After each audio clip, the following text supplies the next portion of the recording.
YTPC, what's up? It's the Pipe Junkie here. On the first episode of, I guess what we'll call Pipesmoke and Poetry. That'll work. Today I'm smoking Back Porch Black. I know that abbreviation probably don't mean nothing. Out of a cob I got today. The Mark Twain cob by Missouri Meerschaum. Always wanted one of these. I just like the shape of it. Unique shape. And today we'll be drinking, or I'll be drinking, IBC root beer. I love glass bottle root beers, or any kind of soda really.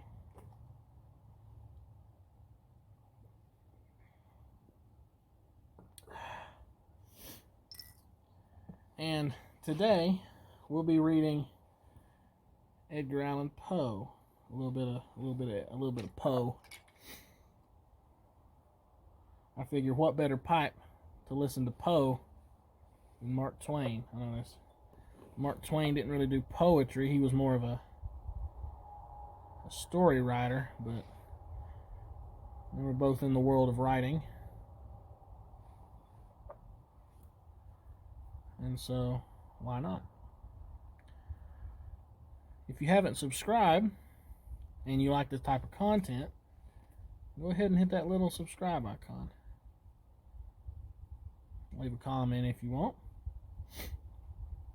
I welcome new people who share the love of pipes and poetry. And maybe the odd beard product here and there. I don't know, maybe. Alright. There's the bowl packed.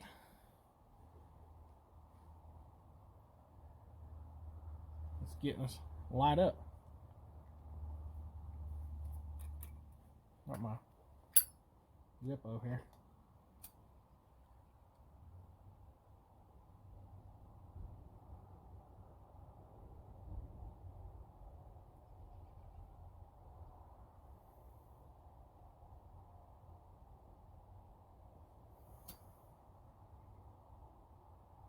Everything's about out of fluid. I encourage you, if you haven't already, to light up a pipe and smoke with me. We'll just enjoy an evening out in this crisp spring air and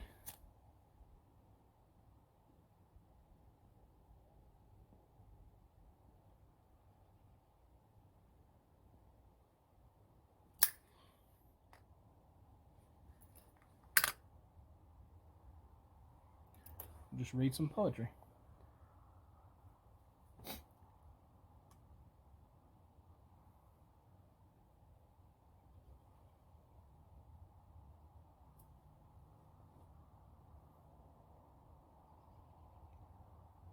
Man, I love Back Porch Black. Okay, so today's poems are going to come from a book that I got at Barnes & Noble, of all places. The Complete Tales and Poems of Edgar Allan Poe. So I guess we'll just start with my favorite, The Raven. On page 60, whatever, 63, I believe. 63? Or was it 68? Yes, 68.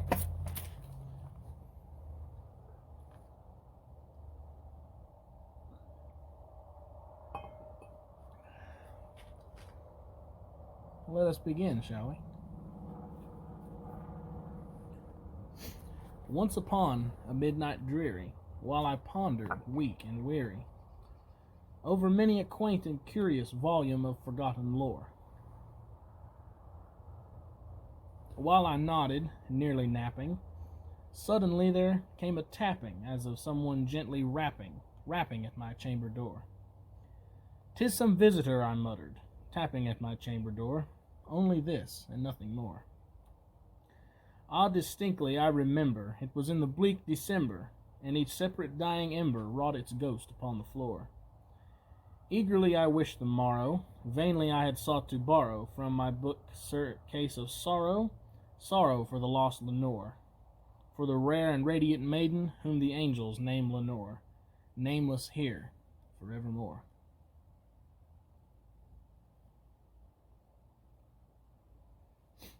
And the silken, sad, uncertain rustling of each purple curtain thrilled me, filled me with fantastic terrors, never felt before. So that now, to still the beating of my heart, I stood repeating, "'Tis some visitor entreating entrance at my chamber door.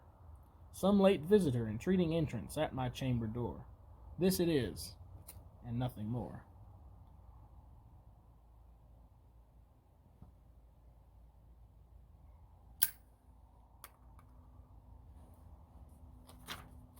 Now I gotta turn back. This it is, and nothing more. Presently my soul grew stronger, hesitating then no longer.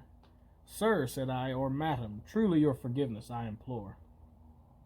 But the fact is I was napping, and so gently you came rapping, and so faintly you came tapping, tapping at my chamber door, that I scarce was sure I heard you. Here I opened wide the door. Darkness there, and nothing more." My favorite line right here. Deep into that darkness peering, long I stood there, wondering, fearing, doubting, dreaming dreams no mortal ever dared to dream before. But the silence was unbroken, and the darkness gave no token, and the only word there spoken was the whispered words, "Lenore." This I whispered, and an echo murmured back the word "Lenore."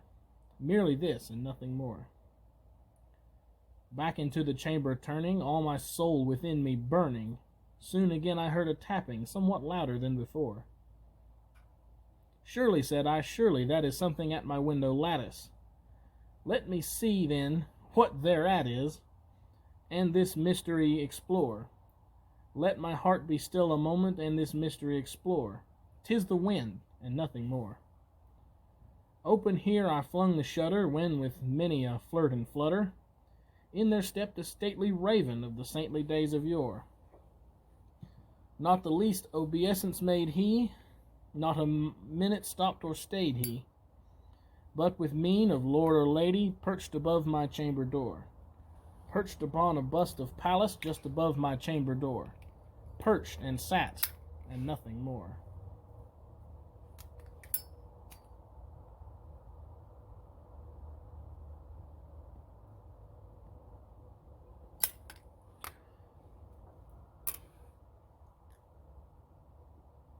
Then this ebony bird beguiling my sad fancy into smiling, by the grave and stern decorum of the countenance it wore. "Though thy crest be shorn and shaven, thou," I said, "art sure no craven, ghastly, grim, and ancient raven, wandering from the nightly shore. Tell me what thy lordly name is on the night's Plutonian shore." Quoth the raven, "Nevermore." Much I marveled this ungainly fowl to hear discourse so plainly, though its answer little meaning, little relevancy bore. For we cannot help agreeing that no living human being ever yet was blessed with seeing bird above his chamber door, bird or beast upon the sculptured bust above his chamber door, with such name as Nevermore.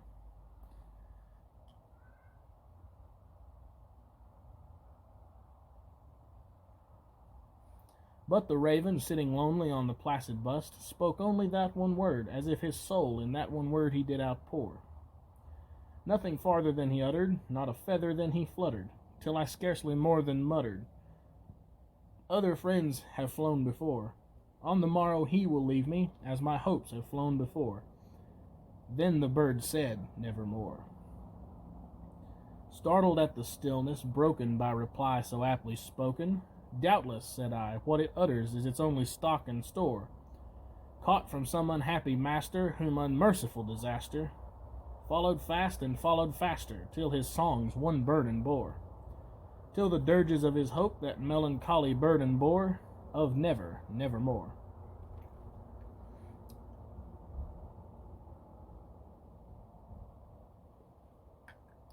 Man, I love this poem. But the raven, still beguiling my sad fancy into smiling, straight I wheeled a cushioned seat in front of bird and bust and door. Then upon the velvet sinking, I betook myself to linking fancy unto fancy, thinking what this ominous bird of yore, what this grim, ungainly, ghastly, gaunt, and ominous bird of yore meant in croaking nevermore. This I sat, engaged in guessing, but no syllable expressing, to the fowl whose fiery eyes now burned into my bosom's core. This and more I sat divining, with my head at ease reclining on the cushion's velvet lining that the lamplight gloated o'er, but whose velvet violet lining, with the lamplight gloating o'er, she shall press, nevermore. Then methought the air grew denser, perfumed from an unseen censer, swung by seraphim whose footfalls tinkled on the tufted floor.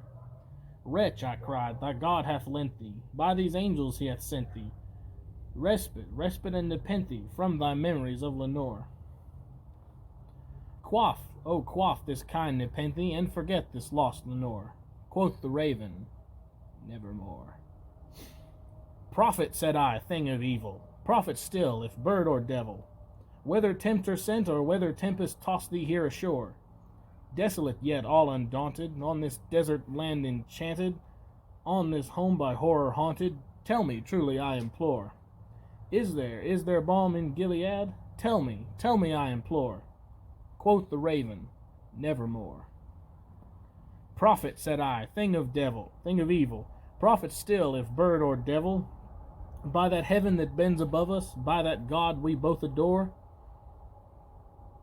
tell this soul with sorrow laden, if within the distant Aidenn it shall clasp a sainted maiden, whom the angels name Lenore. Clasp a rare and radiant maiden, whom the angels name Lenore. Quoth the raven, nevermore. Be that word our sign of parting, bird or fiend, I shrieked up starting. Get thee back into the tempest and the night's Plutonian shore. Leave no black plume as a token of that lie thy soul hath spoken. Leave my loneliness unbroken. Quit the bust above my door. Take thy beak from out my heart, and take thy form from off my door. Quoth the raven, nevermore. And the raven, never flitting, still is sitting, on the pallid bust of Pallas just above my chamber door. And his eyes have all the seeming of a demon's that is dreaming, and the lamplight o'er him, streaming, throws his shadow on the floor. And my soul from out that shadow that lies floating on the floor shall be lifted nevermore.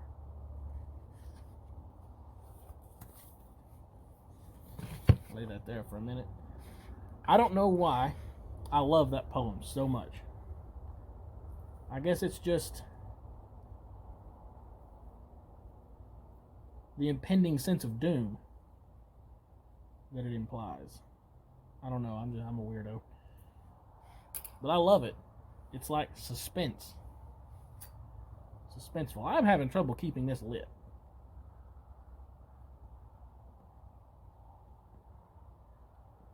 I don't know if it's just where it's new or what.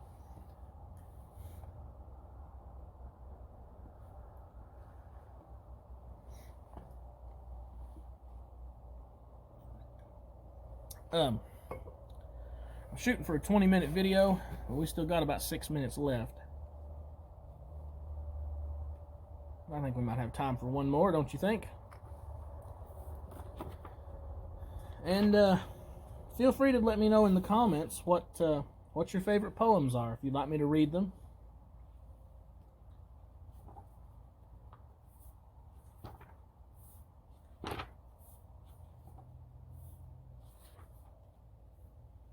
Let's see.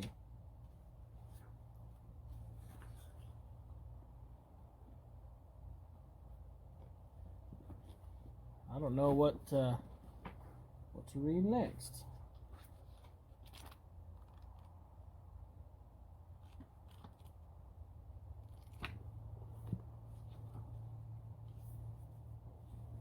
We'll read this one called The Sleeper.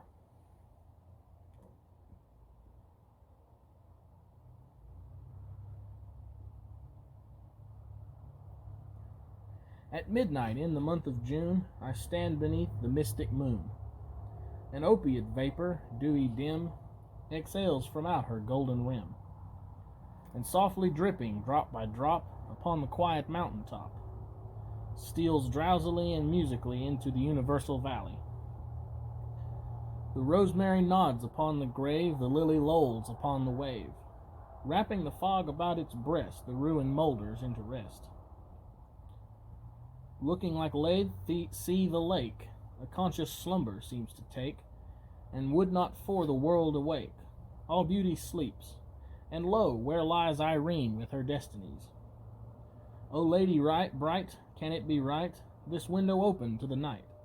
The wanton airs from the tree top laughingly through the lattice drop. The bodiless airs, a wizard rout, flit through thy chamber in and out.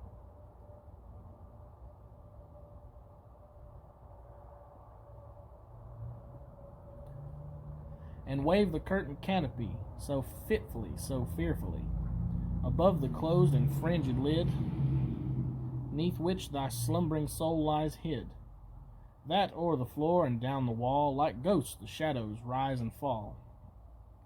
Like ghosts the shadows rise and fall. O lady dear, hast there no fear? Why and what art thou dreaming here? Sure thou art come o'er far-off seas, a wonder to these golden trees. Strange is thy pallor, strange thy dress, strange above all thy length of tress, and this all solemn silentness. The lady sleeps, oh may her sleep, which is enduring, so be deep. Heaven have her in its sacred keep. This chamber changed for one more holy, this bed for one more melancholy.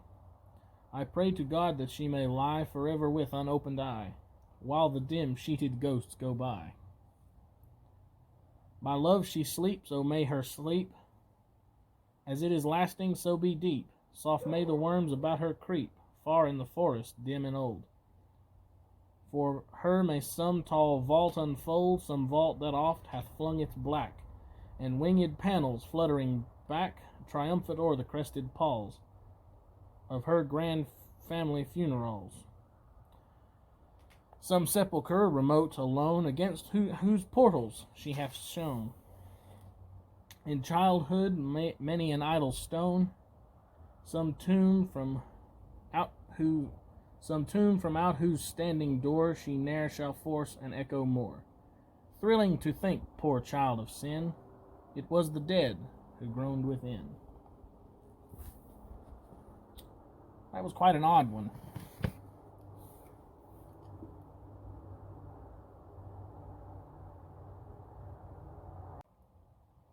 Sorry about that. My phone died.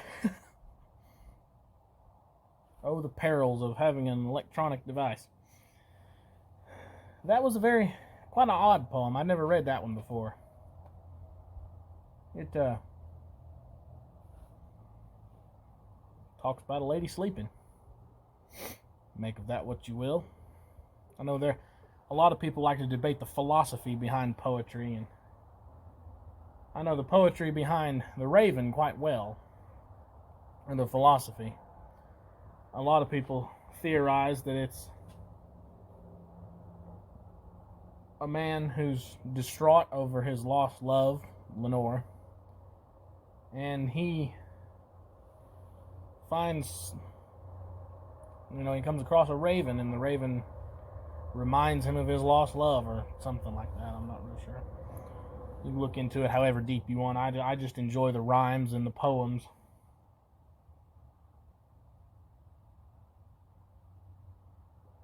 But anyway, if you enjoyed that, let me know, and I'll make more, and just request whatever poems you like, you prefer. I read just about any of them. yeah. Once again, if you like that, subscribe, and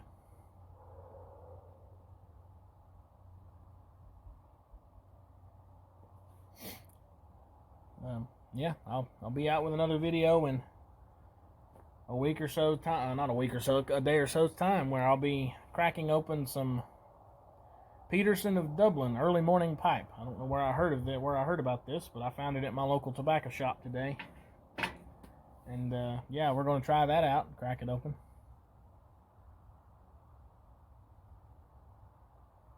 See how that smokes. Tell you what, this is probably one of my favorite cobs now. I've only smoked it once, and I love it. I love the shape. Got a very, very traditional cob shape. But yeah, I think that'll be it for this video. Like, subscribe, comment. Be back with another video in a couple days or so. Y'all have a good night.